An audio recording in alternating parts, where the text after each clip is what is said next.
warahmatullahi wabarakatuh. Alhamdulillahirabbil alamin, wassalatu wassalamu ala asyrafil anbiya'i wal mursalin, Sayyidina Maulana Muhammadin wa ala alihi wa ashabihi ajma'in, amma ba'd.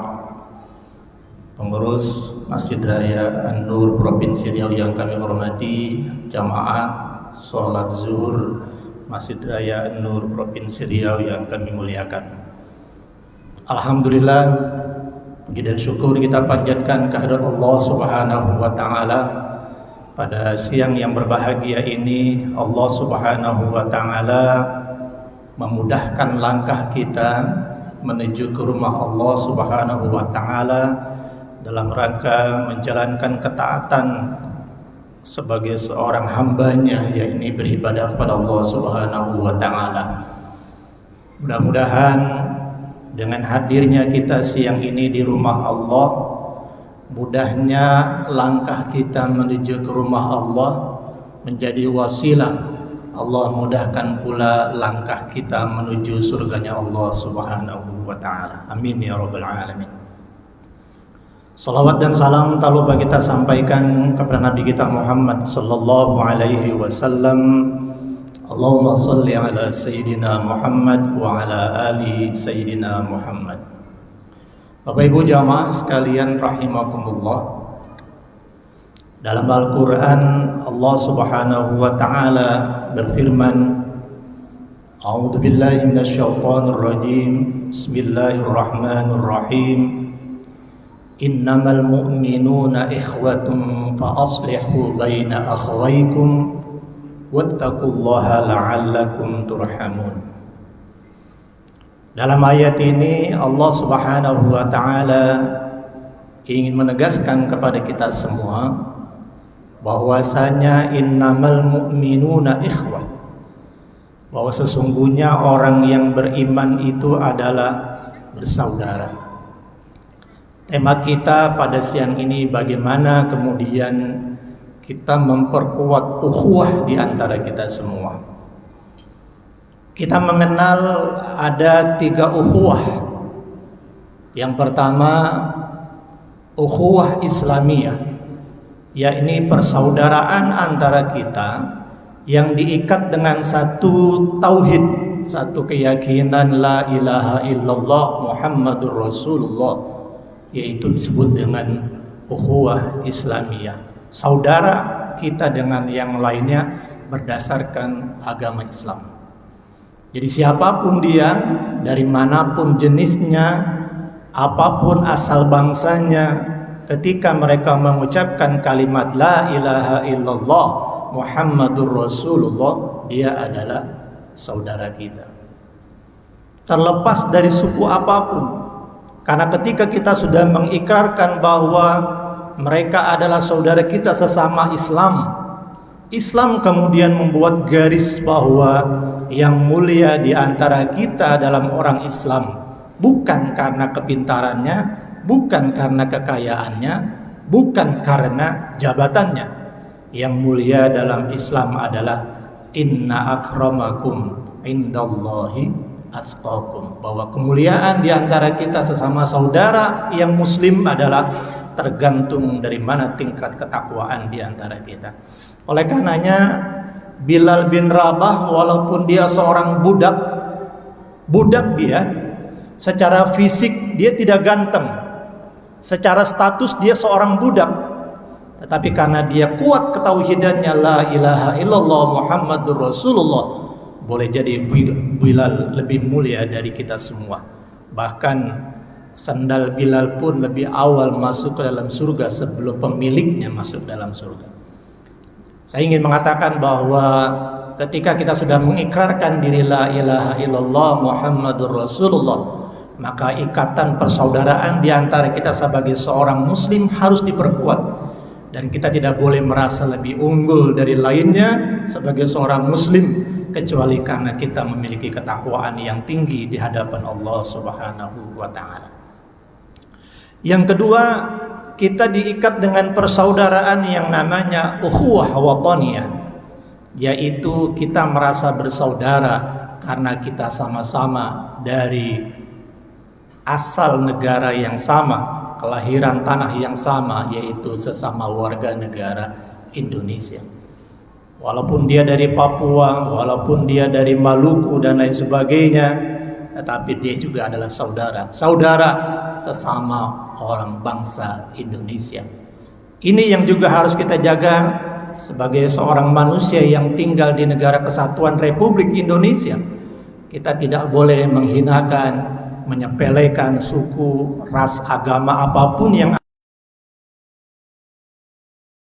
kita dalam sebuah ikatan ukhuwah wataniyah.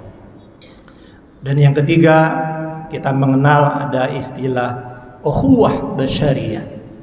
Kita saudara sesama umat yang lainnya karena kita berasal dari keturunan yang sama, yaitu keturunan Nabi Adam alaihissalam. Jadi sesama makhluk ciptaan Allah Subhanahu wa taala, kita harus saling memuliakan satu dengan yang lainnya. Sesama makhluk ciptaan Allah Subhanahu wa taala, dilarang kita saling mengejek, menghinakan satu di antara yang lainnya. Ma'asyiral muslimin, sidang salat zuhur rahimakumullah.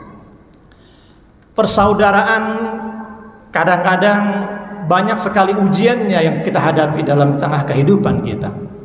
Lebih-lebih Bapak Ibu sekalian, di tahun-tahun politik ini, di saat orang-orang kemudian menjagokan satu di antara yang lainnya, maka boleh jadi kita semua sedang diuji kekompakan dan persaudaraan di antara kita. Saya ingin mengatakan bahwa janganlah pilihan politik kita menjadi penyebab bercerai-berainya umat Islam. Janganlah berbeda pilihan menjadi kemudian penyebab kita musuhan satu dengan yang lainnya. Pesta demokrasi yang diadakan 5 tahunan, jangan kemudian memecah belah satu kekompakan, satu persaudaraan yang sudah lama kita susun bersama. Hanya kepentingan sesaat, maka kemudian hilang nilai-nilai persatuan dan persaudaraan di antara kita. Lebih-lebih Bapak Ibu jemaah sekalian, ada di antara boleh jadi kandidat-kandidat yang menjadi pilihan kita, ada yang didukung oleh ulama, ada yang memang ulama tersebut yang menjadi calon kandidatnya. Maka janganlah sampai adab-adab kita terhadap ulama menjadi hilang gara-gara kita beda pilihan. Sering kita saksikan di media-media sosial, banyak orang yang dengan mudahnya menyepelekan, banyak yang orang kemudian dengan mudahnya menghinakan ulama-ulama kita lantaran dia berbeda pilihan dengan diri kita. Satu hal dalam ilmu yang kita khawatirkan adalah hilangnya berkah dalam ilmu yang kita sudah miliki. Kalau kemudian kita tidak bisa beretika dengan baik, kita tidak bisa menjaga akhlakul karimah, kita tidak bisa menjaga adab kepada ulama-ulama yang sudah memberikan ilmunya kepada kita sekalian, yang dengan lancangnya kemudian kita menghinakan, mencibir, bahkan boleh jadi kemudian kita menghujat ulama-ulama kita, maka yang dikhawatirkan adalah hilang berkah dari ilmu yang kita dapatkan bersama. Biarkanlah, kalau kita setuju dengan pilihan dari ulama kita, maka ikutilah. Kalau kita tidak setuju, bukan kemudian kita malah mencibir atau menjelekkan ulama-ulama kita. Sekali lagi yang saya ingin katakan bahwa jangan sampai kemudian ilmu yang sudah kita dapat dari para ulama-ulama tersebut menjadi hilang keberkahannya. Ilmu itu bukan sekedar tumpukan-tumpukan pengetahuan. Ilmu itu bukan sekedar kesimpulan dari sebuah otak pemikiran kita. Ilmu itu tergantung pada bagaimana berkah dan tidaknya ilmu yang kita miliki bersama. Maka dalam sebuah maqalah mahfuzat di sebuah pesantren-pesantren dikatakan, al-ilmu bit-ta'allum wal barakah bil khidmah. Ilmu memang diperoleh dengan belajar, tapi keberkahan ilmu diperoleh dengan berkhidmat kepada ulama. Paling tidak, janganlah beda pilihan kita menjadikan kita menjadi orang yang benci dengan ulama. Jangan sampai beda pilihan kita menjadi orang yang malah bersikap su'ul adab kepada ulama-ulama kita. Ini poin yang pertama sebagai bekal buat kita semua di tengah hiruk pikuknya kemudian pesta demokrasi yang ada di tengah-tengah kita, tetap sebagai seorang murid kita jaga adab kita kepada ulama-ulama kita. Yang kedua, jamaah sekalian, bahwa yang kita akan pilih ini nantinya adalah bukan sosok malaikat. Yang kita pilih nantinya adalah seorang manusia, yang dalam definisinya manusia adalah makhluk-makhluk Allah yang pasti punya kesalahan dan kekhilafan. Maka yang paling penting adalah di antara kita, ketika kita ingin memilih para pimpinan-pimpinan kita, jangan sampailah kemudian kita membuka aib saudara-saudara kita. Jangan sampai kemudian kita membeberkan segala macam celak dan aib-aib kesalahannya. Karena dalam hadis Rasulullah sallallahu alaihi wasallam katakan, barang siapa yang menutupi aib-aib saudaranya, maka dia akan ditutupi aibnya di dunia dan di akhirat. Tapi barang siapa yang membuka aib-aib saudaranya, maka Allah akan bukakan aibnya di dunia dan di akhirat. Pertanyaannya dalam diri kita, sudah yakinkah bahwa diri ini tidak ada aib-aibnya dalam kehidupan? Kita dimuliakan oleh manusia, kita dihargai oleh saudara-saudara kita. Yakinkan bahwa itu bukanlah kemuliaan sesungguhnya dari diri kita. Kita dihargai oleh orang bukan karena diri kita yang berharga. Kita dihargai dan dihormati orang adalah kita masih ditutupi aib-aib kita di hadapan Allah Subhanahu wa ta'ala. Yakinlah, andaikan Allah beberkan diri kita yang sebenarnya, yakinlah ketika Allah bukakan diri kita yang sebenarnya, maka jangankan manusia, masyarakat umum, boleh jadi keluarga kita pun tidak akan menghargai diri kita. Oleh karenanya takutlah akan aib-aib yang kita punya yang kemudian akan dibeberkan oleh Allah. Bagaimana caranya? Jangan pernah berpikir membuka aib saudara-saudara kita. Jangan pernah berpikir membuka aib calon-calon para pimpinan-pimpinan kita. Karena sekali saja kita berpikir membuka aib orang, maka siap-siaplah aib kita pun akan dibuka oleh Allah Subhanahu wa ta'ala. Kalau tak sanggup rasanya kita dibuka aib kita oleh Allah, maka jangan pernah berpikir untuk membuka aib saudara kita semua. Inilah bingkai persatuan dan persaudaraan yang harus kita bina bersama. Jangan sampai, saya katakan sekali lagi, pesta demokrasi yang hanya berjalan 5 tahunan sekali ini menjadi pemecah di antara kita.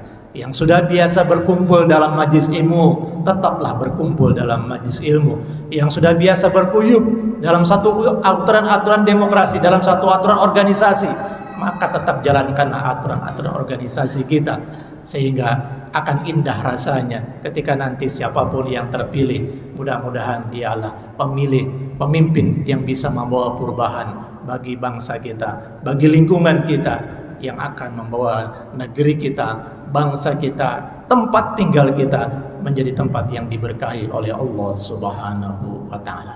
Amin ya rabbal alamin.